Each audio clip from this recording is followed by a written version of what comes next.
Heippa hei, tässä on Tolvami. Tänään päästään todistamaan mahdollisesti avaamattoman Nintendo-pelin avaushetkeä.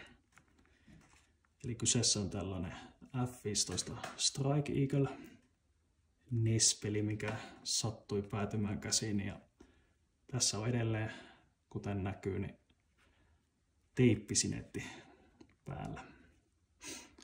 Se on mahdollisesti avaamaton siksi, että maahantuoja ei tietojeni mukaan tällaisia teippauksia vahveissa asettanut. Eli toi teippi on ehkä kenties myyjäliikkeen asettama tai sitten mikseipä kuluttajan itsensä tai voi olla joku takuupalautuspeli tai joku tämmönen myöskin kyseessä. Mutta tästä ei pysty kumminkaan ainakaan helposti näkemään, että tämä olisi avattu. Toki tuossa on tommonen pieni jälki, joka voisi antaa viitteet, että sitä on käpälöity. Tossa on ihan pieni kuluma. Eli voi olla, että tämä on joskus avattu, mutta kuka tietää. Noin muuten tässä on enempi tai vähempi kuluma, eli tuossa on tommonen isompi taitos.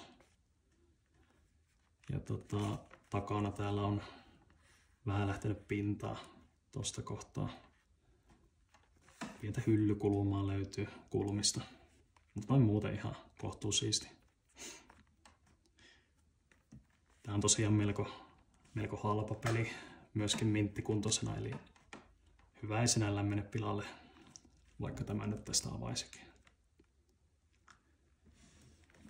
Kiinnostaa todella paljon, että mitä täällä on sisällä, eli meillä lapsena toki oli NES, ja siinä oli pelkästään käytettyjä kasetteja. Ei ollut koskaan tällaisia pahveja tai ohjeita tai mitään muutakaan. Ja en ole koskaan päässyt avaamaan tällaista todennäköisesti avaamatonta NES-peliä, niin koitetaan nyt elää siinä illuusiossa, että tämä olisi ensimmäinen kerta, kun tällaisen pääsee tekemään. Ei tule ihan joka päivä vastaan.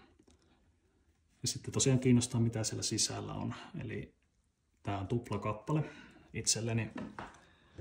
Sellaisen SNDP-sivusta ruotsinkielinen tietokanta, josta löytyy kaikennäköistä tietoa NES-peleissä, niin tämä on ainut variaatio, mitä tästä pelistä on julkaistu.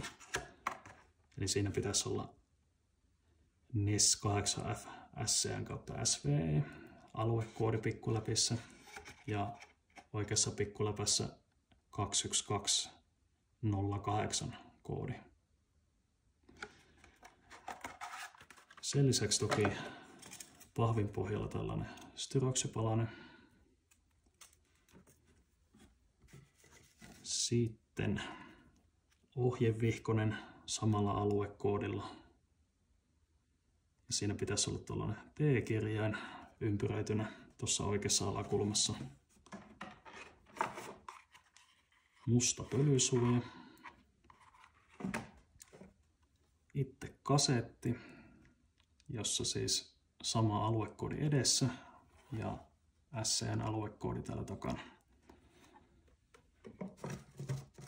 Ja sitten lisäksi tällainen Nintendo-klubi lippulappune, jossa on koodi NES SCN-5.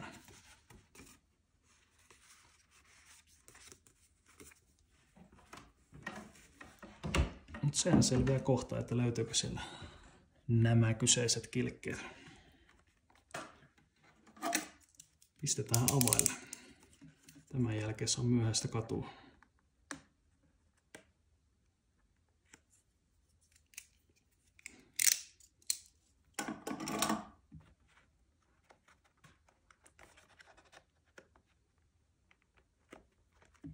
Ainakin jäykkä on tämä.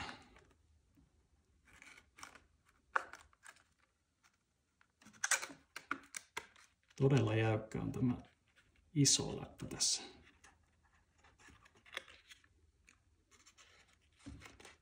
Uutuuden jäykkä oikeasti.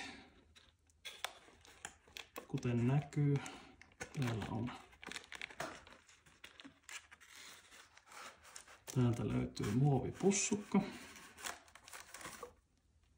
Eli näissä peleissä on ollut tällainen muovi päällä.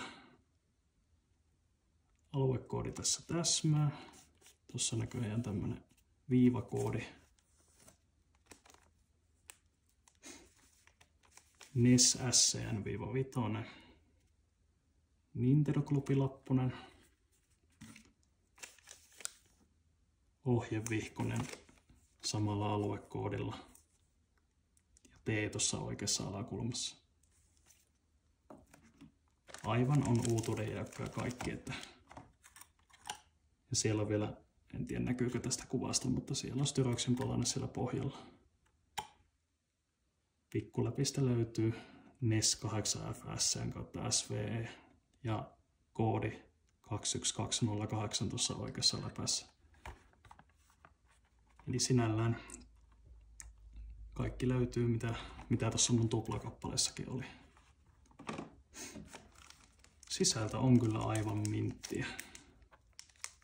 Jotain pisteitä tässä muovissa näkyy, en tiedä mistä ne on jo mahdollisesti aiheutunut.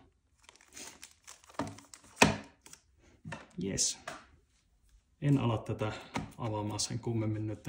On nimittäin niin hienossa kunnossa, etten viitti vaan lähteä aukomaan. Jes, kiitoksia kuulijoille. Jos haluat, että kenties jossain vaiheessa myöhemmin availen tätä minun NES-kaapin sisältöä, niin kannattaa laittaa tilausta sisään. Saattaa motivoida tällaisia hommia.